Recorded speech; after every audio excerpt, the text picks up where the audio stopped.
Olá, tudo bem? Estamos aí para mais um vídeo. O porquê, os porquês da vida.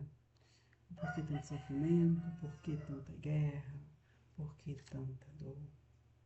Só que não era para ser assim. Deus, no princípio, né? Vamos começar lá do princípio, do início de tudo, para a gente poder entender o porquê estamos no estágio que estamos hoje. Antes de tudo,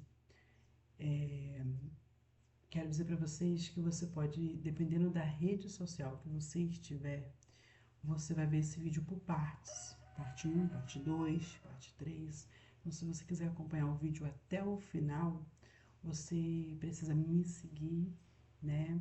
Para que você possa receber as notificações dos outros vídeos em sequência. Então, dependendo da rede que você tiver, rede social, você vai ver por partes. E dependendo, você vai ver ele por completo. E é isso aí. Se você gostar desse tipo de conteúdo, você segue, né, o canal, curte, compartilha com quem precisa ouvir, quem você acha que precisa ouvir.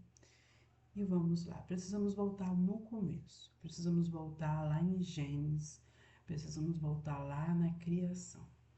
Deus, ele cria o homem com um propósito. Assim como nosso inimigo invisível tem um propósito, Deus também tinha um propósito. E o inimigo invisível, ele vem com o seu propósito porque ele conhece o propósito de Deus. E Deus, ele cria o mundo, criou tudo. A Bíblia começa contando que Deus criou todas as coisas, toda a natureza e tudo que nela há. Os frutos para a gente se alimentar, os animais e tudo. E o que acontece? No meio dessa história, Deus, ele coloca algo para desafiar a fidelidade do homem. Coloca ali uma árvore conhecida chamada da árvore do conhecimento do bem e do mal. Ou seja, o homem era como uma criança. A mente dele só conhecia o bem. Ela ainda não conhecia o mal, não conhecia a maldade. Ela só conhecia o bem. Só que Deus queria que o homem o servisse, o adorasse, se relacionasse com ele, porque o principal objetivo de Deus não é só que você o adore, é que você se relacione com ele, você tenha um relacionamento com ele. E Deus tinha um relacionamento com Adão e Eva.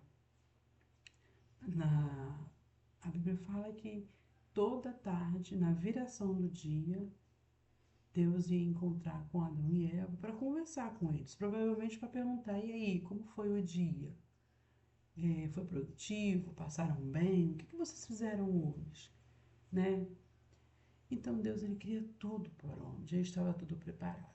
Depois ele cria o homem. Quando ele cria o homem, ele dá ao homem só uma ordem.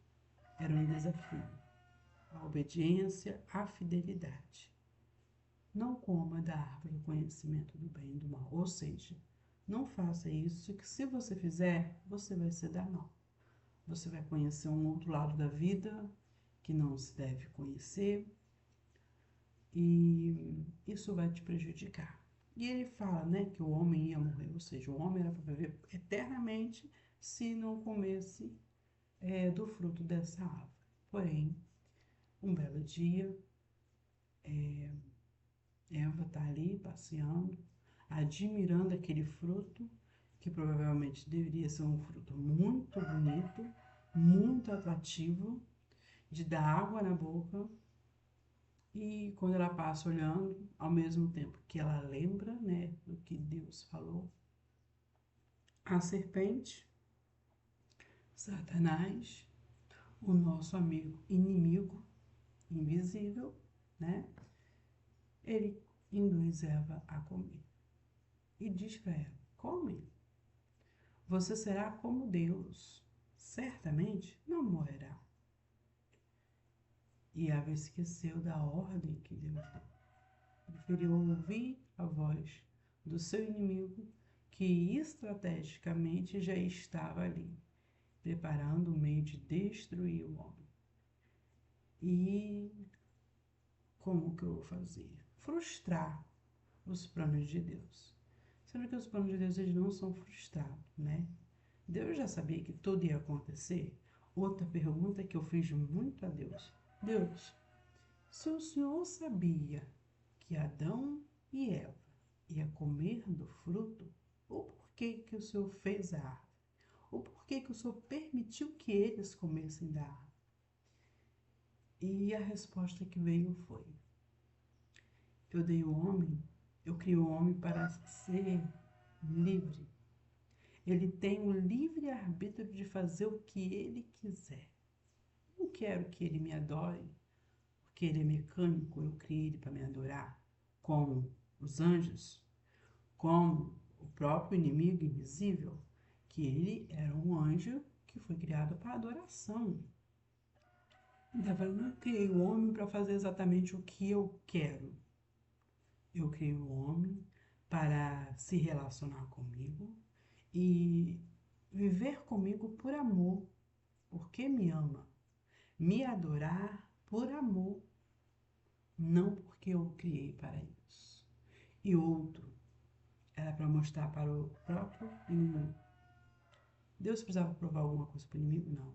Mas era para provar para o inimigo que sim, o homem poderia errar, mas ele teria a chance de se arrepender do seu pecado, do seu mau caminho e se voltar para Deus. Oportunidade que o inimigo não teve.